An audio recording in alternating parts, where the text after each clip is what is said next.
오늘 말씀은 버가모 교회를 향한 말씀이에요. 근데 오늘 본문 13절 말씀 보면은 버가모 교회의 환경을 두고 사탄의 권자가 있는 곳이다 이렇게 말씀하고 계십니다. 13절 말씀 보면 내가 어디에 사는지를 내가 아노니 거기는 사탄의 권자가 있는 데라. 버가모는 사탄의 권자가 있는 데입니다. 이런 의미가 있습니다. 그 당시에 이 버가모에는 제우스 신을 섬기는 신전이 있었습니다. 제우스는 그리스 로마의 신들 중에 제일 대장신이죠. 그러니까 사탄의 권자가 있는 곳입니다. 또 그만큼 우상 숭배가 심한 곳이고 황제를 당시에 신으로 섬겼는데 황제 숭배가 심한 곳이 바로 버가모였습니다. 그만큼 이제 버가모가 신앙생활하기 어려운 데인데 버가모 교회는 이런 중에도 믿음을 지켰어요.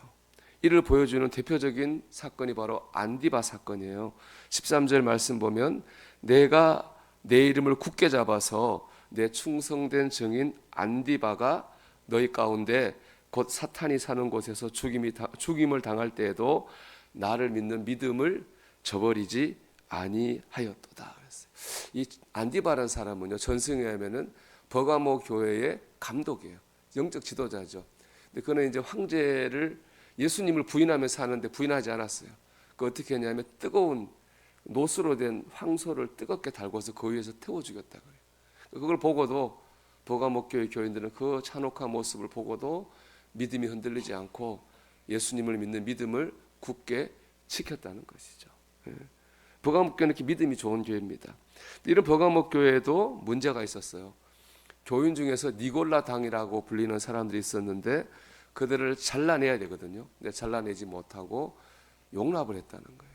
니골라 당은 어떤 사람이냐면은 우리는 영적으로 이미 영적 구원을 받았기 때문에 육적으로는 뭐 어떻게 살아도 우리는 구원을 받아라는 그런 생각을 가진 사람들입니다. 오늘 우리로 하면은 이렇게 보면 되겠죠. 나는 이미 예수 믿고 구원 받았으니까 나는 무슨 죄를 져도 회개만 하면은 나는 다 구원 천국 가.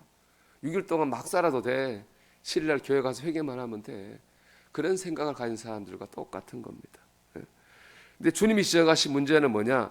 그런 니골라 당의 문제를 지적하신 게 아니라 그런 니골라 당을 품고 있는 버가모 교회를 지적한 거예요. 문제가 아니라 문제가 있는데 문제인 줄 알면서도 그 문제를 잘라내지 못하는 그 모습을 지적하신 거죠. 여러분, 우리가 안전하지 않습니다. 부족하고 연약하여 그래서 죄를 지어요. 그럼 중요한 건 뭐냐? 그 죄 짓는 거는 사람이 어쩔 수 없잖아요. 그러면 그 죄를 인정하고 회개해야 되는 거예요. 근데 많은 경우 우리는 그걸 회개하지 않고 어떻게 합니까? 변명해요. 합리화해요. 그게 우리의 온 힘을 쏟는 거죠. 우리는 합리화하고 변명할 게 아니라 회개해야 됩니다. 여러분 16절 말씀을 보세요. 그러므로 회개하라. 그래 하지 아니면 내가 내게 속히 가서 내 입에 검으로 그들과 싸우리라. 우리가 회개하지 않으면 주님이 우리를 향해서 칼을 휘두르신다. 그렇게 말씀하고 있어요. 여러분 12절 한번 보면은 우리가 어제 본 교회 에베소 교회 향해 주님 모습 어떤 모습이었어요? 오른손에 일곱 별을 붙잡고 일곱 교회 사원대 계신 주님, 일꾼 지키시는 주님, 붙드시는 주님이었잖아요. 근데 버가모 교회 향해 말씀하시는 주님의 모습은 달라요. 12절 보세요. 버가모 교회 사자에게 편지하라. 좌우에 날선 검을 가지신 이가 이르시되. 그랬어요. 오늘 버가모 교회 말씀하신 주님 어떤 주님입니까? 좌우에 날이 서 있는 칼을 들고 있어요. 그 말은 뭡니까? 칼을 휘두르시겠다는 겁니다. 우리가 우리 죄를 인정하고 회개하라고 주님 먼저 말씀을 주신 거예요. 회개하기를 기다리시는 거죠. 우리가 회개하지 않고 계속 회개의 때를 놓치면 주님께서 직접 이 좌우의 날선검을 휘둘러서 우리의 잘못된 것을 잘라내시겠다. 우리 잘못된 게 붙어 있어서 잘라내면 어떡해요? 내 살도 뜯겨나가지 않습니까? 그래서 우리가 수술할 때 마취하잖아요. 아프지 말라고.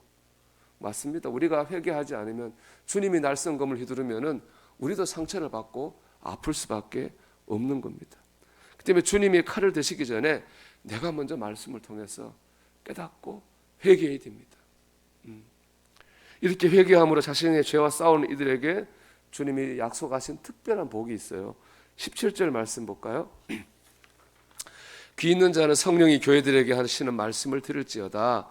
이기는 그에게는, 즉 회개하는 그에게는 라는 말씀이겠죠. 내가 감추었던 만나를 주고 또 흰 돌을 줄 터인데 그 돌 위에 새 이름을 기록한 것이 있나니 받는 자 밖에는 그 이름을 알 사람이 없느니라.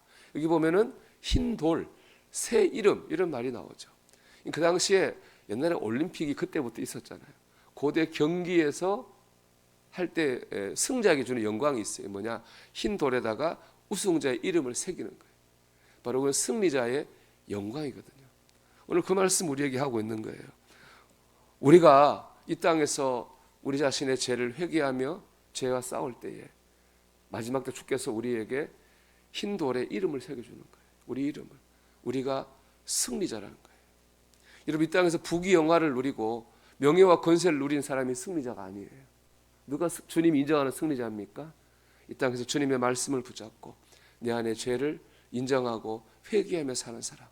그 사람이 바로 주님이 인정하시는 승리자라는 것입니다. 여러분, 우리가 오늘 승리자로 살기를 소망합니다. 말씀 가운데 주님이 깨닫게 하시는 내 연약한 모습, 그거 변명하고 합리화하지 말고 주님이 맞습니다. 주님이 정답입니다. 제가 연약했습니다. 깨닫고 회개하며 살아갈 때에 오늘 그 모습 주님 바라보시고 우리를 승자로, 승리자로 인정하실 줄 믿습니다.